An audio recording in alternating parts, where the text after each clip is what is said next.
परिषदांचा समावेश आहे आणि 236 नगर परिषदांची मुदत यापूर्वीच संपलेली आहे। राज्यामध्ये एकूण 147 नगरपंचायती आहे, त्यापैकी 42 नगरपंचायतीसाठी निवडणूक होत आहे। त्यामध्ये 15 नवनिर्मित नगरपंचायती आहे आणि 27 नगरपंचायतीची मुदत यापूर्वी संपलेली आहे आणि उर्वरित 105 नगरपंचायतीची मुदत यापूर्वी समाप्त झालेली नाही।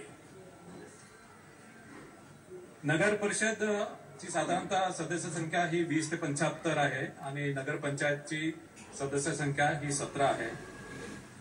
नगर परिषदेची निवडणूक ही बहुसदस्यीय पद्धतीप्रमाणे आहे आणि साधारणतः एका प्रभागामध्ये सर्वसाधारणपणे 2 जागा नगर परिषदेमध्ये असतात।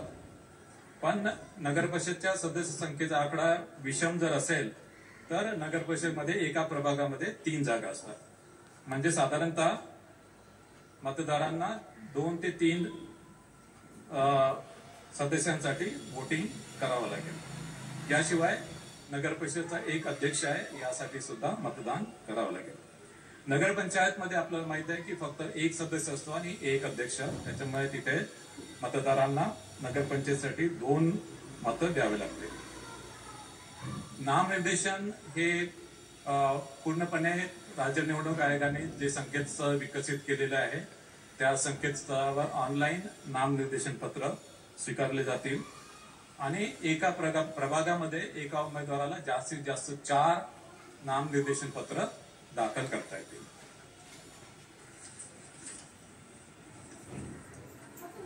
संकेतस्थळावर नामनिर्देशन पत्र दाखल केल्यानंतर त्याची प्रिंटआउट काढून ही संबंधित निवडणूक निर्णय अधिकाऱ्यांकडे उमेदवारांना द्यावी लागेल।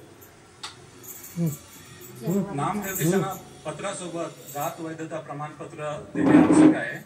मात्र ज्यांनी नामनिर्देशनापूर्वी जात वैधता प्रमाणपत्रासाठी अर्ज केला आहे आणि नामनिर्देशनाच्या दिवशी त्यांच्याकडे जात वैधता प्रमाणपत्र नाही आहे, त्यांना अर्ज केल्याची पावती त्यांना सादर करून नामनिर्देशन पत्र त्यांना दाखल करता येईल। मात्र असा उमेदवार फायनली अंतिमतः निवडून जर आला तर त्याला 6 महिन्याच्या आतमध्ये जात वैधता प्रमाणपत्र देणे हे बंधनकारक राहील। नगर परिषद आणि नगर पंचायतच्या मतदार यादी संदर्भात अंतिम मतदार यादी ही 31 ऑक्टोबर 2025 रोजी प्रसिद्ध झालेली आहे आणि मतदान केंद्रनिहाय मतदार याद्या 7 नोव्हेंबर 2025 रोजी प्रसिद्ध होणार आहे। नगर परिषद आणि नगर पंचायतच्या निवडणुकीसाठी एकूण मतदार 1,07,03,576 इतके मतदार आहेत आणि त्यासाठी एकूण 13,355 मतदान केंद्रांची व्यवस्था करण्यात आलेली आहे। या निवडणुकीसाठी पुरेशी इलेक्ट्रॉनिक वोटिंग मशीनची व्यवस्था करण्यात आलेली आहे। या निवडणुका इलेक्ट्रॉनिक वोटिंग मशीन द्वारेच होणार आहेत आणि त्यामध्ये 13,726 कंट्रोल युनिट आणि 27,452 बॅलेट युनिटची व्यवस्था केलेली आहे। उमेदवारांसाठी जी खर्च मर्यादा आहे ती खर्च मर्यादा वाढवण्यात आलेली आहे। अ वर्ग नगर परिषदेसाठी अध्यक्ष पदासाठी 15 लाख, सदस्य पदासाठी 5 लाख, ब वर्ग नगर परिषदेसाठी अध्यक्ष पदासाठी 17,25,000, सदस्य पदासाठी 3,50,000, क वर्ग नगर परिषदेसाठी अध्यक्ष पदासाठी 7,50,000, सदस्य पदासाठी 2,50,000, नगर पंचायतीसाठी अध्यक्ष पदासाठी 6 लाख आणि सदस्य पदासाठी 2,25,000 अशी खर्चाची मर्यादा आहे। मतदारांसाठी निवडणूक आयोगाने, राज्य निवडणूक आयोगाने जे संकेतस्थळ विकसित केलेले आहे त्यामध्ये त्यांना सर्च फॅसिलिटी दिलेली आहे आणि या सर्च फॅसिलिटी मध्ये जाऊन मतदारांना त्यांचे नाव आणि मतदान केंद्र शोधता येईल।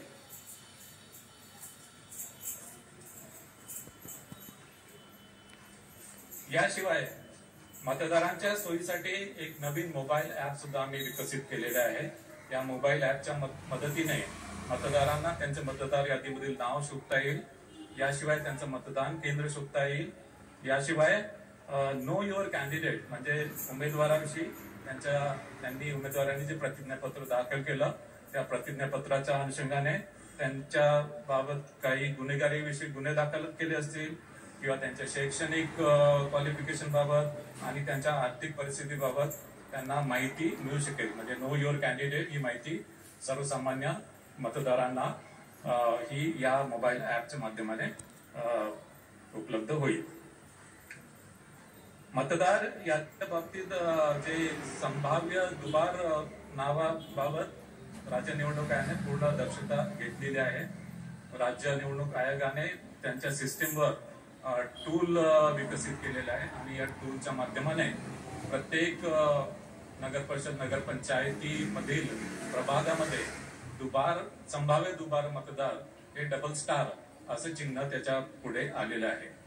जिथे जिथे अशा प्रकारचे डबल स्टार आलेले आहेत तिथे संबंधित अधिकारी संबंधित मतदारांना कॉन्टॅक्ट करून तो कुठल्या प्रभागामध्ये आणि तो कुठल्या मतदान केंद्रामध्ये तो मतदान करेल याची माहिती घेईल. त्यासोबत त्याचं नाव, त्याचं लिंग, त्याचा फोटोग्राफ आणि त्याचा पत्ता या सर्व बाबी सुद्धा तपासेल. ज्या मतदान केंद्रामध्ये त्यांनी ऑप्शन दिलेला आहे त्या मतदान केंद्रामध्ये त्याला मतदानाची सोय असेल आणि इतर मतदान केंद्रामध्ये त्याला मतदान करता येणार नाही.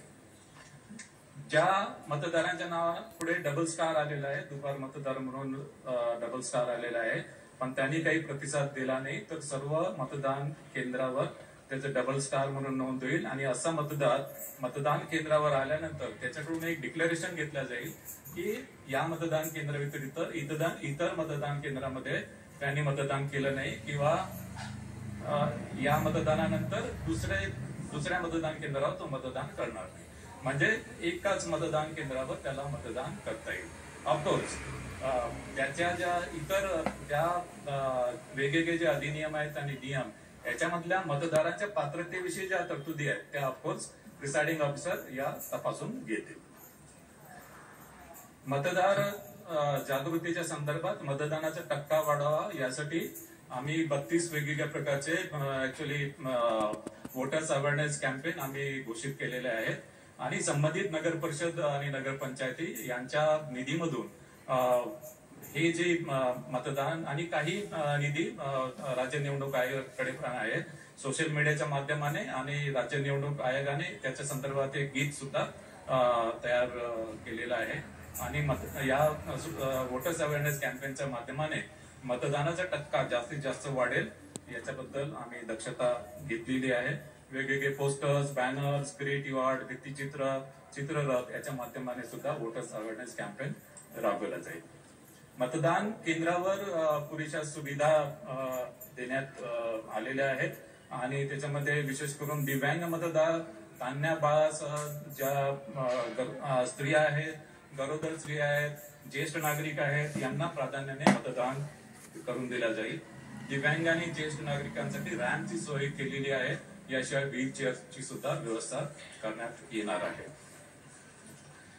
सर्व मतदान केंद्रावर विजेची व्यवस्था, पिण्याच्या पाण्याची व्यवस्था, सावलीची व्यवस्था, शौचालयाची व्यवस्था उपलब्ध करून देण्यात आलेली आहे आणि विशेष करून काही मतदान केंद्र हे गुलाबी मतदान केंद्र म्हणून ऍक्च्युली हे आम्ही करू आणि या गुलाबी मतदान केंद्रामध्ये या मतदान केंद्रातील सर्व निवडणूक अधिकारी, कर्मचारी, पोलीस कर्मचारी हे महिला कर्मचारी असतील.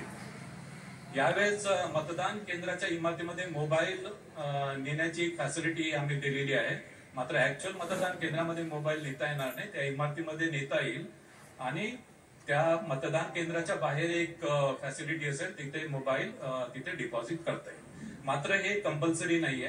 जे निवडणूक निर्णय अधिकारी याच्या संदर्भात निर्णय घेतील की कुठल्या मतदान केंद्रावर ही मोबाईल नेण्याची फॅसिलिटी उपलब्ध करून द्यायची आहे. या निवडणुकीसाठी नगर परिषद नगरपंचायत निवडणुकीसाठी 288 निवडणूक निर्णय अधिकारी आणि 288 सहाय्यक निवडणूक निर्णय अधिकारी यांची व्यवस्था आम्ही केलेली आहे. यासाठी एकूण पोलिंग स्टाफ, काउंटिंग स्टाफ एकूण 66,775 निवडणूक अधिकारी कर्मचाऱ्यांची व्यवस्था आम्ही केलेली आहे. यामध्ये एकूण मतदार पुरुष मतदार हे 53,79,931 असतील, महिला मतदार 53,22,870 असतील आणि इतर मतदार म्हणजे याच्यामध्ये ट्रान्सजेंडर येतात ते 775 मतदार असतील. अशा अनुषंगाने एकूण मतदार 1,07,03,576 असतील. 13,355 मतदान केंद्राच्या माध्यमाने ही निवडणूक कंडक्ट केल्या जाईल. एकूण 246 नगर परिषदाची निवडणूक होत आहे. 42 नगर पंचायती आहेत. 288 अध्यक्ष पदांच्या जागा आहेत. एकूण प्रभाग 3,820 आहेत. एकूण सदस्य संख्या 6,859 आहे. त्यापैकी महिलांसाठी 3,495 प्रभाग हे आरक्षित आहेत. अनुसूचित जातीसाठी 895 जागा आहेत. त्यापैकी 498 महिलांसाठी आरक्षित आहेत. अनुसूचित जमातीसाठी 338 सदस्य पद आहेत. त्यापैकी 187 महिला असतील. नागरिकांच्या मागासवर्ग प्रवर्गासाठी 1,821 जागा आहेत.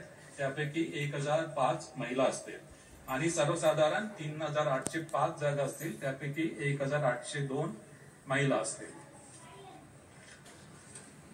आता विभागनिहाय किती नगर परिषद नगर पंचायतीच्या निवडणूक होत्या हे मी घोषित करतोय. कोकण विभाग 27, नाशिक विभाग 49, पुणे विभाग 60, छत्रपती संभाजीनगर विभाग 52, अमरावती विभाग 45 आणि नागपूर विभाग 55. हा निवडणूक कार्यक्रम जाहीर झाल्यापासून संबंधित नगर परिषद नगर पंचायतीच्या कार्यक्षेत्रामध्ये आचारसंहिता लागू करण्यात आलेली आहे आणि ही आचारसंहिता जरी नगर परिषद नगर पंचायतीच्या कार्यक्षेत्रात जरी लागू असेल तरी अन्य ठिकाणी देखील काही कार्यक्रम किंवा काही निर्णय झाले आणि ते नगर परिषद नगर पंचायतीच्या मतदारांवर परिणाम करत असतील तर त्याला सुद्धा आचारसंहिता त्याला लागू होईल. मात्र नैसर्गिक आपत्तीबाबत काही उपाययोजना किंवा मदत द्यायची असेल त्याला आचारसंहितेची आडकाठी राहणार नाही. आचारसंहिता आणि कायदा सुव्यवस्था संदर्भात आजच राज्य निवडणूक आयोगाने 2 आदेश जारी केलेले आहेत. आता मी नगर परिषद नगर पंचायत यांचा प्रत्यक्ष निवडणूक कार्यक्रम जाहीर करत आहे. नामनिर्देशन पत्र दाखल करण्यास सुरुवात 10 नोव्हेंबर 2025. नाम निर्देशन पत्राची दाखल करण्याची अंतिम मुदत 17 नोव्हेंबर 2025. नाम निर्देशन पत्राची छाननी 18 नोव्हेंबर 2025. अपील नसलेल्या ठिकाणी नाम निर्देशन पत्र माघारी घेण्याची अंतिम मुदत 21 नोव्हेंबर 2025. अपील असलेल्या ठिकाणी नाम निर्देशन पत्र माघारीची अंतिम मुदत 25 नोव्हेंबर 2025. निवडणूक चिन्ह नेमून देण्याचा तसेच अंतिमरित्या निवडणूक लढविणाऱ्या उमेदवारांची यादी 26 नोव्हेंबर 2025. मतदानाचा दिवस 2 डिसेंबर 2025. मतमोजणीचा दिवस 3 डिसेंबर 2025. शासन राजपत्रात निकाल प्रसिद्ध करण्याचा दिवस 10 नोव्हेंबर 2025. सॉरी 10 डिसेंबर 2025. तर या अनुषंगाने नगर परिषद नगर पंचायतीच्या निवडणुका या स्वच्छ, पारदर्शक, निर्भय आणि कायदा व नियमाच्या चौकटीत करण्याची संपूर्ण दक्षता राज्य निवडणूक आयोगाने घेतली.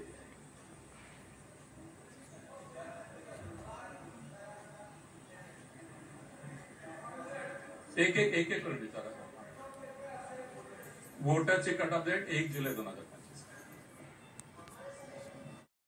कान्होराज लाईव्ह टीव्ही चॅनलला लाईक व सबस्क्राईब करायला विसरू नका. पत्ता मुख्य संपादक MB साकोरे, संत श्रेष्ठ कान्होराज महाराज नगरी, दत्त मंदिर शेजारी, मुक्काम पोस्ट केंदूर, तालुका शिरूर, जिल्हा पुणे. Mobile number 7387 045 943, 9767 068 125. सहसंपादक संजय साकोरे, 9850 62 55 32.